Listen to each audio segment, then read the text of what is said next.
And we're live, Jake. It's happening. It is happening, whether we like it or not. But we like it. I do. Which is good. Yes, I do like it. It is a bonus. And tonight, Jake, we are recording a good news episode. I think we may have decided that we're going to do this maybe once a month. So Yes.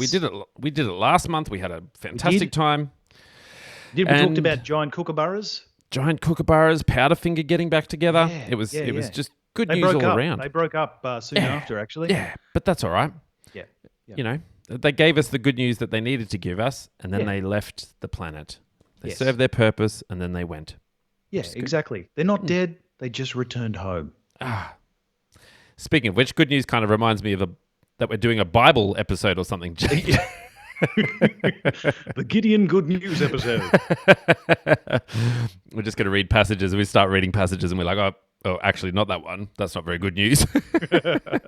Oh, this one says fire, brimstone, and gnashing teeth. Yeah, not so But yes, we are the Passion Podcast, and we're going to be recording a good news episode. We're going to make a start on that, I think, pretty soon, Jake. I'm ready to go. Are you ready to go? I feel the need to, enthrall the watchers with a very short magic trick. It's sleight of hand. Oh, hang on. yeah. This is exciting. All right. Okay, you ready? You ready? Yeah. Look, I've practiced this for a very long nervous. time.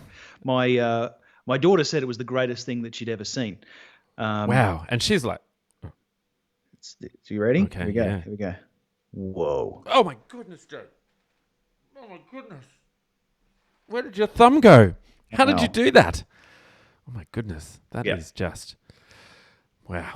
Yeah, mean- I should have explained. My daughter was about. Do you Two- coagulate the blood, or does it? Yeah, look, I cauterize it as I go. Yeah, and then decauterize it. It's fine again. Yeah, see, look at that. How about that? Amazing. I'm just blown away. I can't My believe daughter it. was I too when can't- she said it was the greatest magic trick ever. Well, yeah, I can't believe I'm Now working what- with such a talented individual. Thank you. All right. Hello and welcome to The Pouch, the coat hanger car antenna of podcasts that aims to help the average Aussie try and make sense of their current political and news environment. I'm Greg. What do you know? Good news does grow on trees, savage. And I'm Jake. The borders are opening, Far Wharton. On today's episode, we talk borders, fixing Broken Hill, and not finding a dead mouse under your fridge. And Jake, while we're snug as a bug in this proverbial rug, I want to know, who do I place my money on this weekend to win the Eden Monaro election? Spoiler alert, not me. Now, Jake, this is a good news episode, and I've actually been hanging on to some good news. We usually have a bit of a pre-show chat, Yes. and I've been hanging on to some good news. Do you want to hear my good news? Oh, Greg, I would love to hear your good news. We bought a house. Oh, congratulations. Is it your house? No, not this one. Okay. So this is Okay. all going. This is all changing. Good, 'cause I The was getting background's... really sick of that background. Well, you're going to get really sick of the next one. We bought a big house in the Blue Mountains, so we're absolutely stoked. The good news is that we got the house. The bad news might be that, of course, the Blue Mountains being the only place in the world to increase in price during COVID-19 and being the one place that we wanted to buy some land. But that's all right. We got it, and we're absolutely stoked. So hopefully we're moving in the next few weeks, and I won't have to record in my garage anymore. I won't have to be out here in the cold anymore. That's fantastic. You said you got some land? Are you getting a bit of property? Yeah, there's already a house on the land.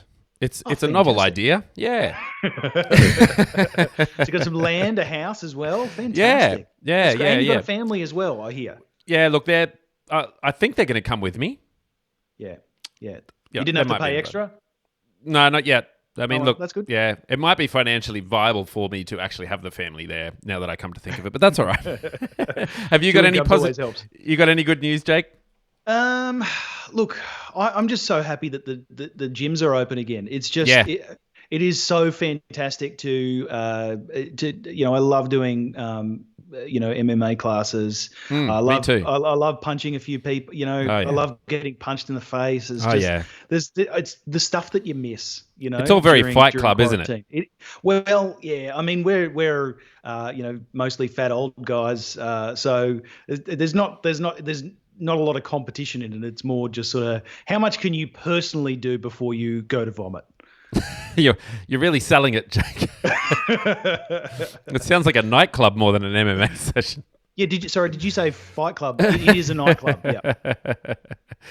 Now, Jake, we do have some good news. We've scoured the internet, high and low. We have searched the far reaches And beyond. we didn't find any good news, but we made up some. Yep, this day and age is very hard to do. Everybody's saying we should lighten up, we should take it easy. Everything's so serious. So we're here to save the day again. And we've scoured the internet. We've gone beyond Mordor. Yes, beyond the Eye of Sauron, and into the Middle Earth kingdoms. And away we go, Jake. So we're going to get into this good news now. You have mentioned this one a couple of times already in the introduction. The Queensland borders are opening. Yes, it's very exciting. Business and tourism groups say that Queensland has struck a good balance between keeping coronavirus at bay and reopening the state to visitors from early July. So Queensland borders will open on July 10 with all other states and territories of Australia except Victoria, which is experiencing, of course, that resurgence of COVID-19 cases. So essentially, what will happen is, and will actually be any Victorian tourists who have been overseas and are flying into the country. Queensland has actually said that we will take them in, and they can go to hotel quarantine here in Queensland, because New South Wales has actually said no. You're not coming. Don't come here. Sorry. Yep. Sorry. But so essentially you can come into Queensland as long as you are not a Victorian. So we will be accepting Northern Territorians. We'll be accepting Western Australians, Tasmanians, anywhere except from Victoria. Yeah, it's pretty amazing. But public health expert Professor Jerry Fitzgerald, he said that the measures struck a good balance. He is a great guy, actually. Classic guy. And he said that the measures struck a good balance between allowing movement and stopping the current virus cases in Victoria from making it to this current bastion of cleanness that is Queensland. Now, of course, Jake, the media will always just focus on the negative, right? And say, oh, look, the Victoria closing down is bad for business and all those sorts of, things. Gosh, they really have to dig deep these days, don't they? But the good news, there might be some people out there who are just like, this is great news. I love being in lockdown. Lockdown is the best thing that ever could have happened to me. So shout out to those people. Shout out to those people who think that. So are you looking forward to tourists, Jake? Do you miss tourists up there, do you? No, I suppose the thing that I'm looking forward to most, I have had a new nephew born in the last year, and I was due to be in Western Australia, I think very early April. And Western Australia closed their borders, so I haven't been able to meet my new nephew. So what I think I'm most excited about is he's going to visit him in Perth, and hanging out with my little brother, and avoiding sharks, of course. And wear those little things around your leg that beep and make sure the shark stays away. Yeah, I will be covered in the things. I think you can get one from the police. I'll be a full body beep. But I think that's the thing. I'm not necessarily looking forward to tourists, but I live in Mount Tamborine, and we are an area that is usually a hotspot for tourists. They just love a bit of Mount Tamborine.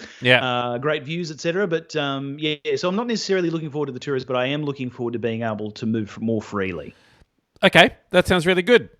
I'm very excited for you, Jake. Me too. Are flights cheaper or are they more expensive? It's funny, the amount that... it is funny, Jake. Let's move on. It is actually quite funny. We purchased tickets, as coronavirus was starting to proliferate out of China in our flights to Western Australia, and we got a refund without any issue. But the amount of credit that we have is enough for us to go to Perth twice, to go to Perth and back twice. It's Okay. it's fantastic. Yeah. All right. So Much generally cheaper. speaking, I wonder if flights have gone down. They have gone down significantly. Absolutely. Right. It's normally that whole too high a supply and not enough demand Yeah. move the price one way or the other. But it seems to have worked out in our favour. Yeah, I know. I'm certainly getting a lot of emails recently, which is just like, "Hey, come to this, come to the Whitsunday Islands and pay $4 for five nights or something." And I'm like, "It sounds pretty good." Yeah, I mean that Sounds pretty good. particular one probably sounds a little bit like a scam. Yeah. I certainly have lost a lot it of was money $7. since it certainly cost a lot more than $4. All right, so July 10th that happened. So you had the big countdown, 8 days for that to happen. Very, very exciting. In the meantime, of course, we got on Friday at 12 p.m., which is a really interesting time. But at Friday at 12 p.m., it is an interesting time. I often reflect on that time and think, gosh, this is an interesting time. Yeah. When people say we live in interesting times, I say, well, it's not Friday 12 p.m. yet. It's very funny.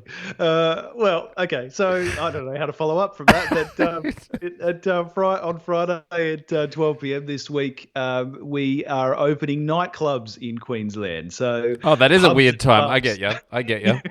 Pubs and clubs will open at midday. So I don't know what they're expecting, but Well, they've got those all-night discos now, Jake. These young people, they go to these all-night discos and they start going at 12 p.m. and they just don't stop until 12 p.m. the next day, I'm sure it's all very above board. Yes, yeah, absolutely. No social distancing, but that's fine. There you go.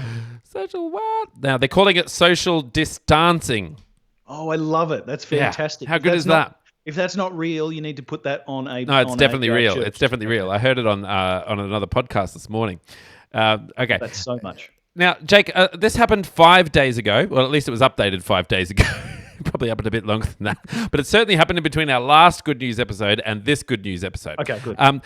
Kurt Cobain's MTV Unplugged guitar. Yes, I saw this. Yeah, it's sold. Like 50,000 US, wasn't it? Jake, it's more than that. It's Kurt Cobain's guitar. 500,000 US. No. 15 million US. Well, you were closer than you were when you said $500,000. I remember there being a 5 in there. Well, it's got $9 million. It's got $9 million, so it might have been 15. It US $6 million, $8.8 million Australian. Okay, so there's no 5s in there. Are you sure? Well, look, I can double check. I mean, this is the ABC. Maybe they skipped a couple of 5s because of their budget cuts, but who knows? Yeah. That's the first thing to go once budget cuts happen is the decimal points. We don't have time to waste on integers. It's gone. Gosh darn integers. It cost me so much time. The Australian who bought one of Kurt Cobain's guitars for a record price says he plans to display it around the world. Rode Microphones founder Peter Friedman says he will use the guitar to try and get people to support the arts industry. Mr. Friedman says it's got nothing to do with advertising. Mr. Friedman says he intends to sell the guitar at the end of the tour. So I thought that was a nice little story that he's plugging. Forgive the pun, but he's plugging. The music industry. I think I watched an interview with him where he was saying that he was doing it to try and raise awareness of the music industry and how hard hit it has been during these difficult times. But I think it's kind of a cool little story. Like imagine owning the guitar from that. So I tried to bid, but treated it very much like an eBay bid and went in with about $50. When I went to do the $50, I was like, well, if I'm going to do 50, I may as well just do like $52.50 just in case, because I really don't want to lose it out at $51. I do the exact same thing. Yeah. So, but you were off by Peter Friedman. $8 million. just what is it? Nip me at the post or whatever it is. Yeah, pip me at the post. Anyway, he said that $9 million. Yeah, he said, look, he did it to highlight the massive crisis in the arts. When he found out it was available, he thought nothing is going to beat doing this, and he was right. Mr. Friedman, who is based in Los Angeles, of course he is, said he was happy for the auction to go to as high as it needed to. I would have paid $40 million if I had to. I have a house, clothes, and food, so what do I need the money for? Exactly. Guitars, exactly. apparently. Yeah, well, I mean, if he doesn't need all that money, he can certainly send us some Rode microphones to use on the Pouch the Podcast. More than happy for that to happen. I'll tell you what, Rode is my favourite of microphone. Rode is the only microphones we use. Just cover the brands up here. Jake, what's another good news story? What else you got for us? Well, interestingly enough, the Eden Monaro. It's not Friday, 12 by-election- p.m. yet, Jake. Yes, that's true. Funnily, this weekend we will have the Eden Monaro by-election, the first by-election since the last federal election, and actually the very first the very first election for a federal seat since the COVID lockdown. So very interesting. So Prime Minister, interestingly enough, not 12 p.m.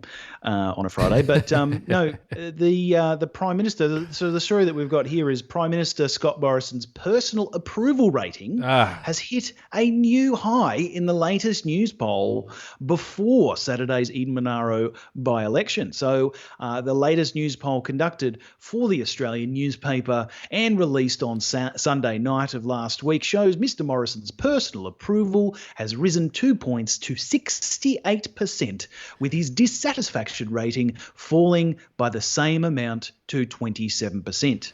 So, of course, does that mean that? Sorry, no. Does that mean that 27% of people are dissatisfied with him? Correct.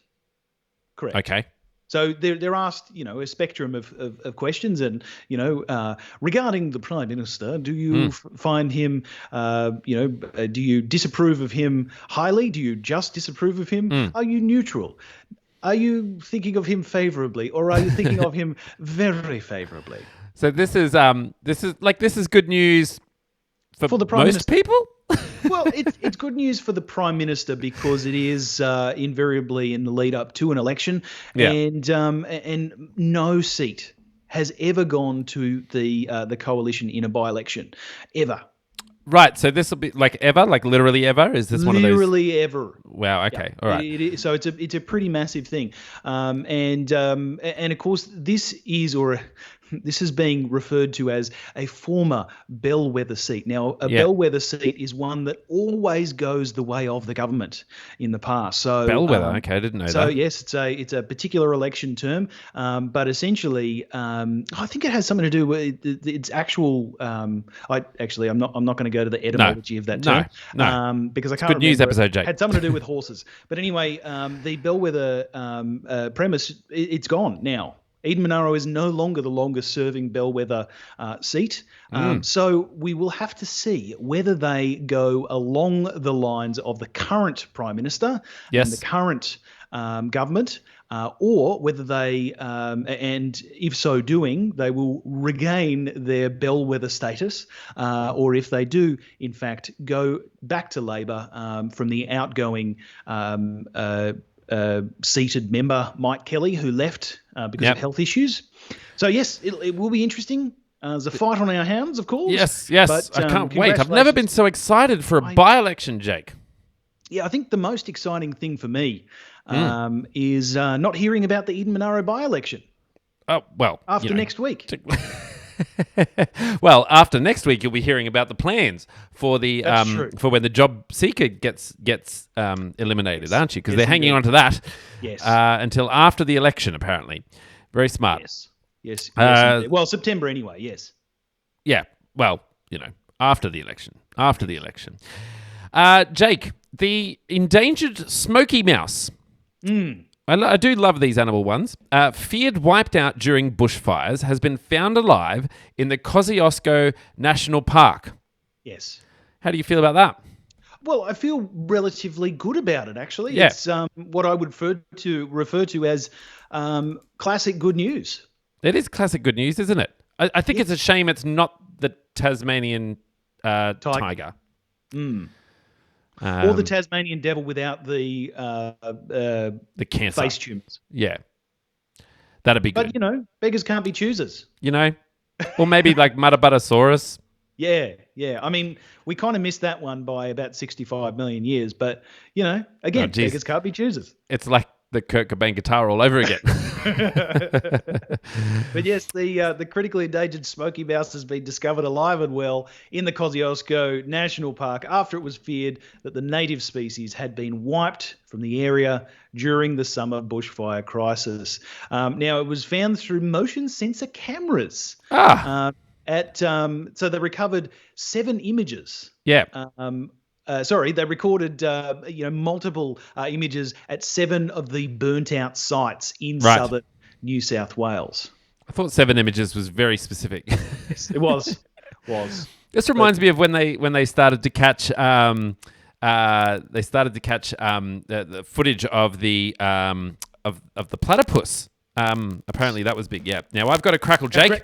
Yeah, I was just about to say, Greg, you are crackling. This is where I do a dance. Yeah, you do your dance, Jake. Okay. You're still crackling. This has happened before, and I've had to do a full unplug, which is never good. It's never good. A chew, and he pulls it out. Yeah. Well, it is actually a really good time to have a drink. Still there. Goodness, I think I made it worse.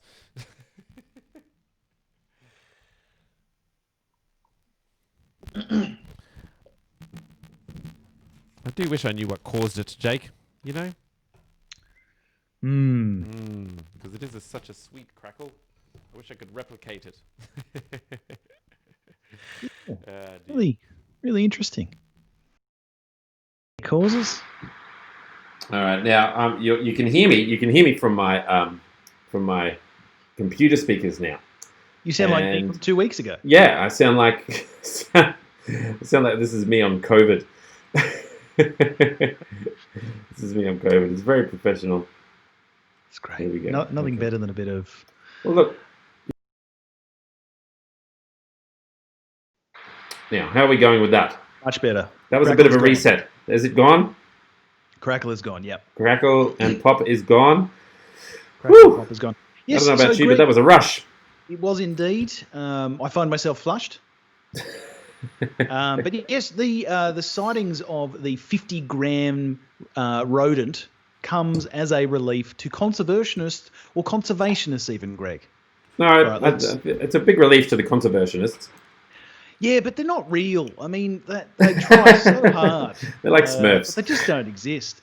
It's quite interesting. So the New South Wales Office of Environment, they set up 58 cameras around these 7 locations to try and monitor wildlife following the bushfires last year. Yes. But yeah, they happened to find around 47 mice that have been bred now to maturity, who can now go on to seed the future generations. That is very, very lucky, isn't it? We're very, very lucky to have those animals. A bit of a sad news, though. I know we're doing a good news episode, but a bit of sad news is that apparently the koala is on track to being extinct by 2050. I want to say. It stopped recording, Jake, but I'm getting there. There we go. Okay, we're continuing on with the recording. That's a very good thing that I spotted that. So it's a bit of a. Yeah. Look, it's all good. It's all good because you did a lot of the talking, so it's all good. Okay. We're all professionals. Relax. Well, don't do it. I've got a good quote from our old mate Matt Kean. Oh, I love Matt Kean. Matt Kean. Yeah. So, quote, we are relieved and delighted by this news as we were fearing the worst, as more than 90% of their habitat was burnt. I know. So he was losing sleep over it, Jake. Yeah, he said as much. He was. This is the thing. It does say in here that it says they feared the worst, that all this sort of thing, and then in the caption for the actual animal, it's got conservationists are quote delighted unquote after discovering that the critically endangered smoky mouse survived the massive Duns Road bushfire in southern New South Wales over the summer. So it's nice to see that they went from in inverted commas. That's what I thought, especially considering they're just like everyone feared the worst. It was just devastating, but they were delighted. Perhaps they were saying it ironically. Yeah, or I would sarcastically. Say so. I'm delighted that it's some person with a grant is happy. to study the mouse. No, look, we need all those little animals we can get. We need all those little critters we can get. Keeping us happy. Keeping us happy. Us honest. Exactly.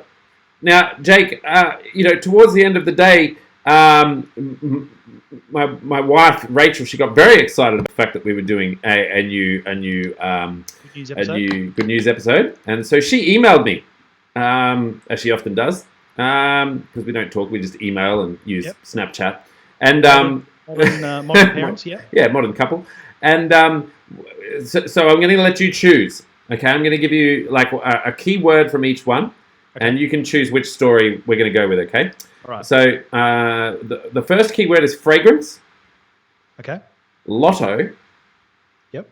And skateboarding. Which one would you like? I know the skateboarding one. Do you? What is it? Have a guess. The man who did the 115-kilometre day trip skateboarding on his he's going to be raising money and doing I think it was a cross-country skateboard. The fragrance one, I have no sense of smell, so I don't care about fragrances. So give me some. Hang on, I want to talk about the skateboarder. All right, you go.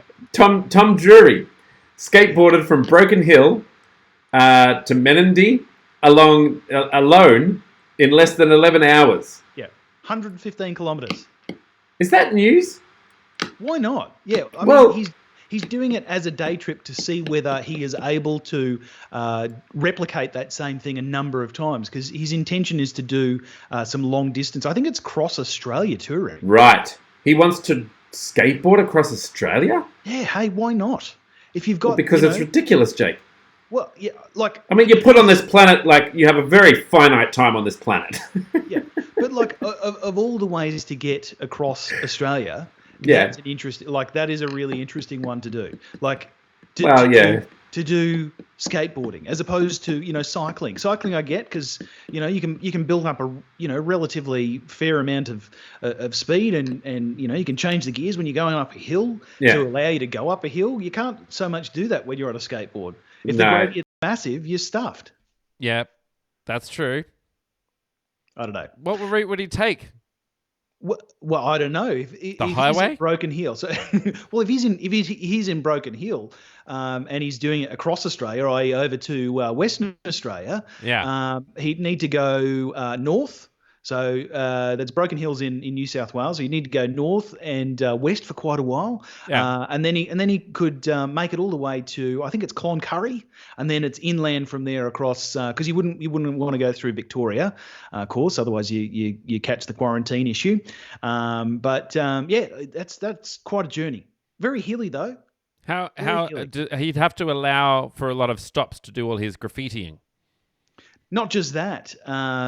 You'd have mad chafe, Greg. You would have mad chafe. Well, I think he's got quite slender legs. Okay. I think he's quite fit. Yeah.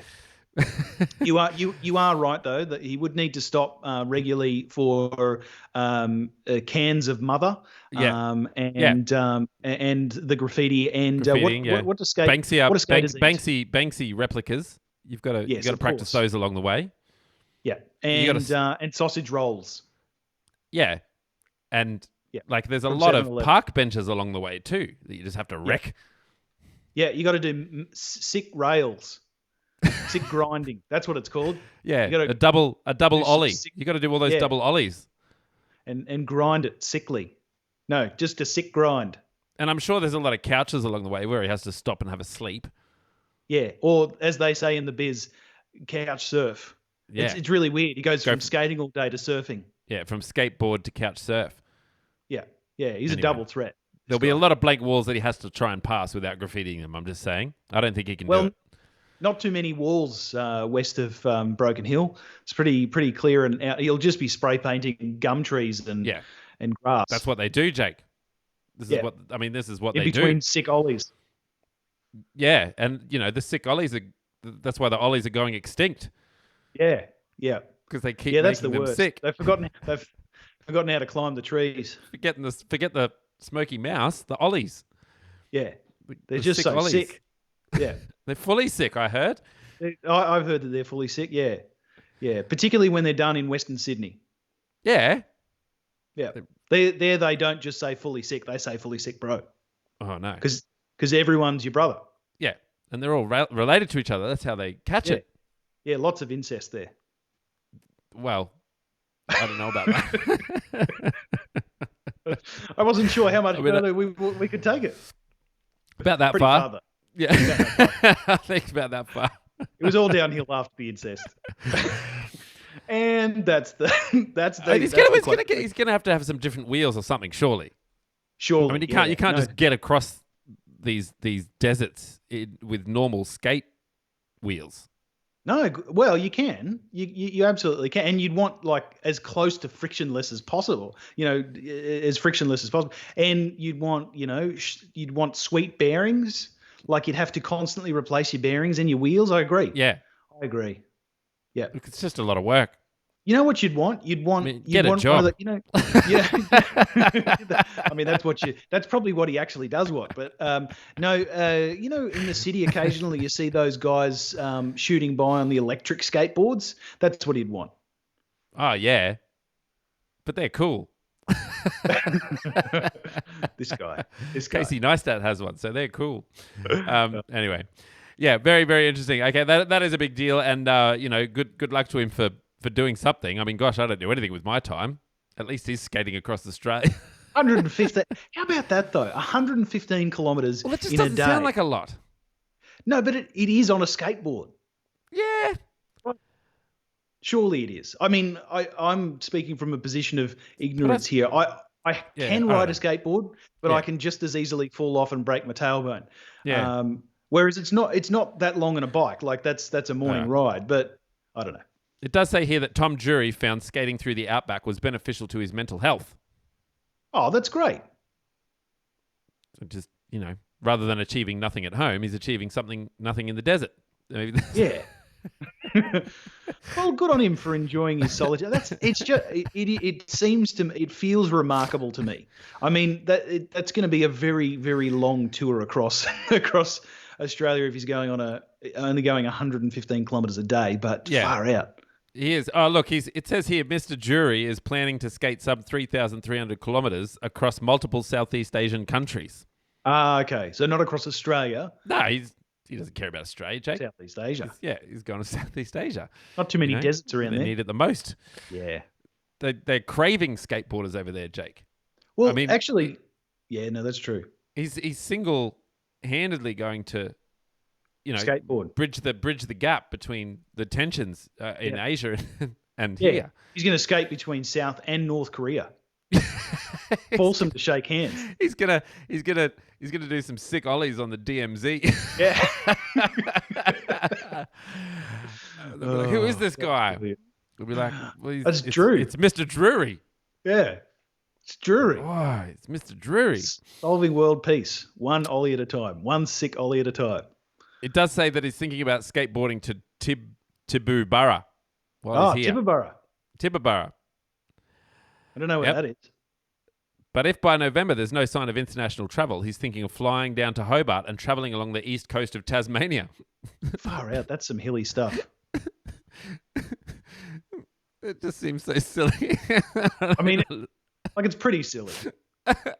It just seems so silly.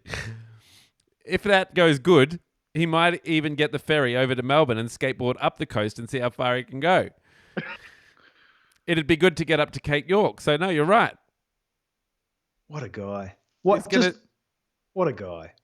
So, if there's no international travel, he's going to go to Tasmania and skate. Well, it's the next best place after. He's not even doing the whole of Tasmania. Asia. Yeah. No, that's my thinking. Yeah, it is the next best place after Southeast Asia. He's like, first I'll go to Bali, and then no, that's out. Okay, Tasmania, next best place. Absolutely. It's one extreme to the other, isn't it? He's not even doing the whole of Tasmania. He's just doing the East Coast. East Coast, yeah. What's the best? What about the rural towns, Jake, who are calling out for these skateboarders? Doesn't he care about them? Yeah. No, he clearly doesn't. Actually, go and save some sick ollies. Yeah, go and do some sick ollies and great graffitis in weird fluoro colours in the rural towns. Yeah, exactly. Go and spray paint Mount Wellington. We have a lot of listeners in rural Tasmania, Jake. I've heard that. I've heard Yeah. that. They're constantly writing to us and saying how much they're upset that we don't talk about the wombats. I know. And they're Yeah. craving skateboarders. That's all their emails are. Yeah. Yeah. So, guys, when are you going to learn skateboarding and come down here? Yeah. I've built a That's ramp right. just for you and a place for you to surf on a couch. The ramp goes off this cliff. It's a big drop. Go No, don't straight worry into the about snowfield. that. Don't worry about that. It's a Tassie thing. Yeah. We'll catch it. Don't worry. Anyway.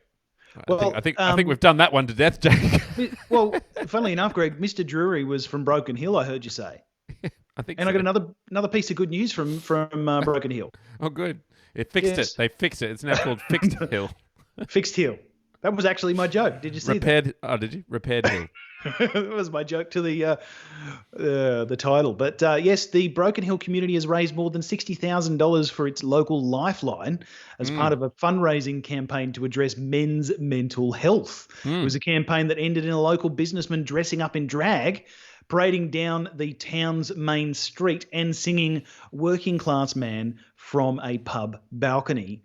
So after he was nominated to take part in the Men's Health Challenge last month, the local businessman Steve Radford proposed a new challenge, one which he thought did not send the wrong message about men's mental health. He said he would undertake a challenge of the community's nomination once they raised $5,000, Greg, for Lifeline Broken Hill Country to Coast, and that he would match the funds. Now, a GoFundMe page was set up.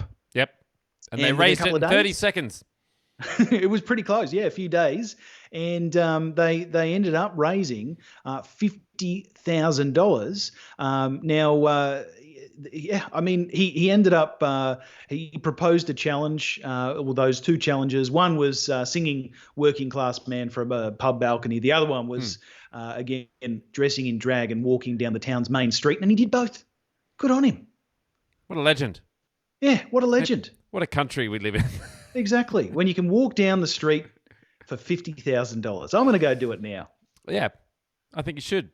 Yeah. I'll give you some money to do that. Mad coin. Is it going to get us ratings? Is it going to get us why not? some views? Okay, well, that sounds very good. Yes.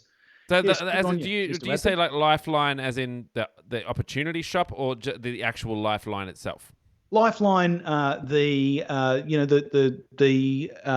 mental health hotline. So when you're having issues, you call Lifeline, and they're qualified counsellors, and they help talk you through the issues and your options. So it's pretty reasonable. good. Yeah, It's I got to say, like, it's good news. That is very good news. That is very good news, and we live in a very, very wonderful country. Very lucky.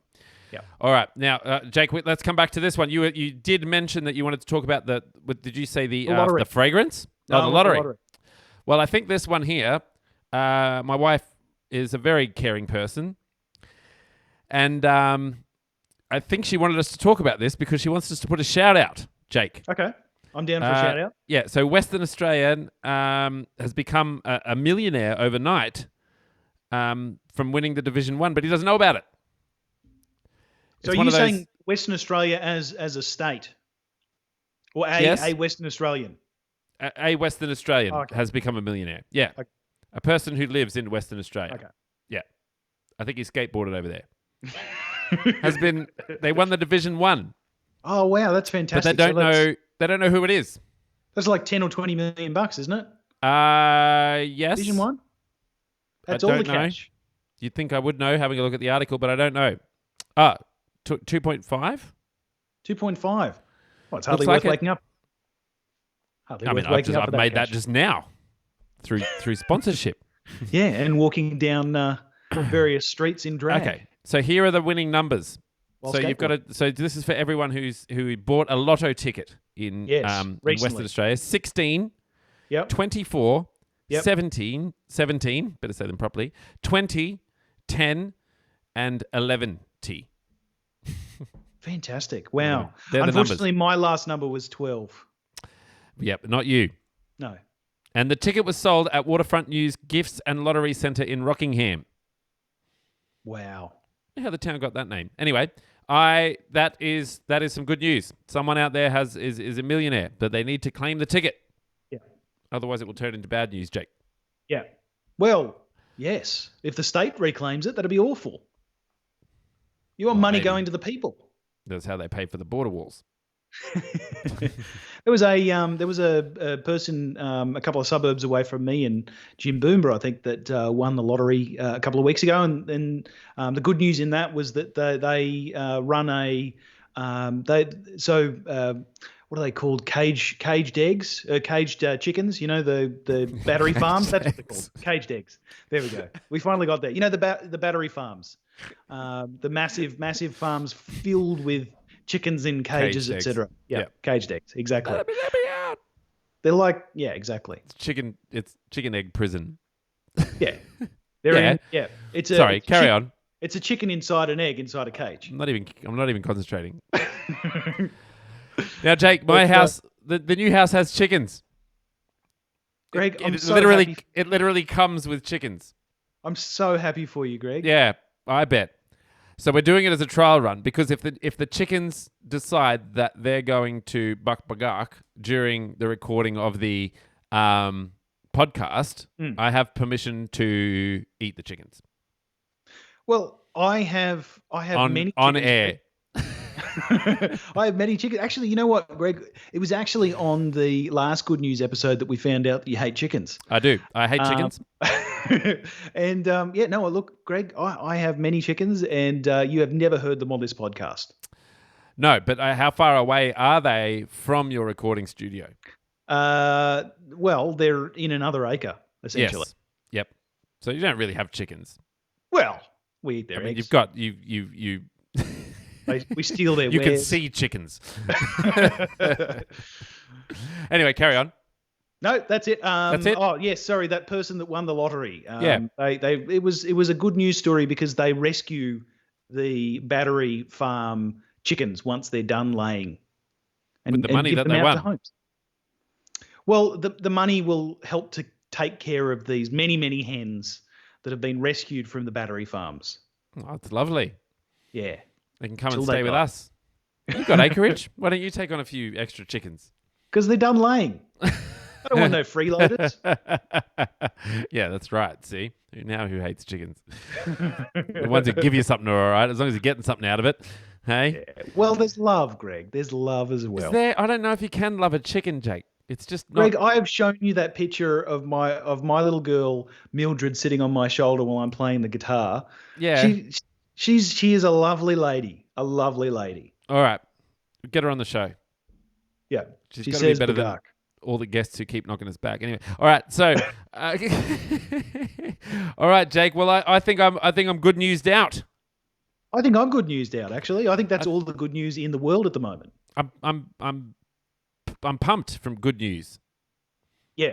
Well, I don't want to overstimulate you, Greg. No. Goodness me. But no, goodness no. This is me understimulated. I think so I think I'm going to edit this podcast and then I'm going to watch the drum and become depressed. Good way to level you out. Yeah. That's right. You're going to level me out. At least Fantastic I can get way some to sleep. level you out. Last day of term tomorrow for all the teachers in New South Wales. So happy last day of term, New South Wales. It's been a supremely cruisy term, said all teachers. With no hiccups whatsoever. Yep. And everything went according to plan. And shout out to all the kids who also pumped through it as well. I know, I think, are you guys on school holidays now as well?